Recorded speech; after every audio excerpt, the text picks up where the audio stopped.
Évangile de Jésus-Christ selon saint Jean, chapitre 17, versets 11 à 19. En ce temps-là, les yeux levés au ciel, Jésus priait ainsi. Père saint, garde mes disciples unis dans ton nom, le nom que tu m'as donné pour qu'ils soient un, comme nous-mêmes. Quand j'étais avec eux, je les gardais unis dans ton nom, le nom que tu m'as donné. J'ai veillé sur eux, et aucun ne s'est perdu, sauf celui qui s'en va à sa perte, de sorte que l'Écriture soit accomplie. Et maintenant que je viens à toi, je parle ainsi dans le monde, pour qu'ils aient en eux ma joie, et qu'ils en soient comblés. Moi, je leur ai donné ta parole, et le monde les a pris en haine, parce qu'ils n'appartiennent pas au monde, de même que moi je n'appartiens pas au monde. Je ne prie pas pour que tu les retires du monde, mais pour que tu les gardes du mauvais. Ils n'appartiennent pas au monde, de même que moi je n'appartiens pas au monde. Sanctifie-les dans la vérité, ta parole est vérité. De même que tu m'as envoyé dans le monde, moi aussi je les ai envoyés dans le monde.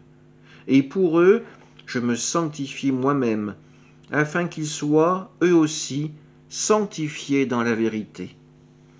Acclamons la parole de Dieu. Ce passage de saint Jean est en fait la prière de Jésus. Il demande à son Père de garder ses disciples unis dans son nom. Jésus le sait, la principale faiblesse de l'homme réside dans sa division. Nous pourrions tous aller chacun notre chemin, mais que pourrions-nous accomplir entièrement seuls? Au contraire, si ensemble nous faisons une action commune, eh bien le résultat n'en sera que plus beau. Jésus l'annonce ainsi à ses disciples, l'œuvre qu'il leur est confiée est la plus belle qui puisse jamais exister, puisque c'est annoncer au monde son salut. Oui, le monde est sauvé par le sacrifice de Jésus.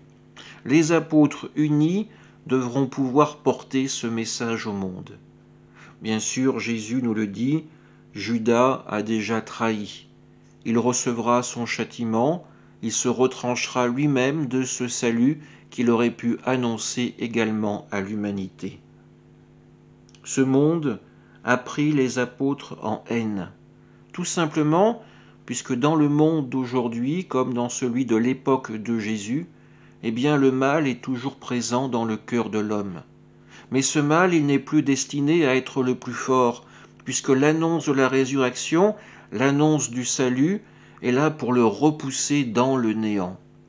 Les apôtres porteront la parole de vie et d'espérance de Jésus.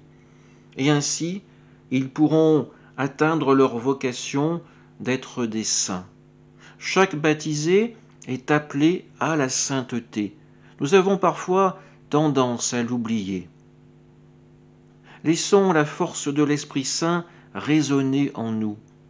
Accueillons véritablement la parole du Christ.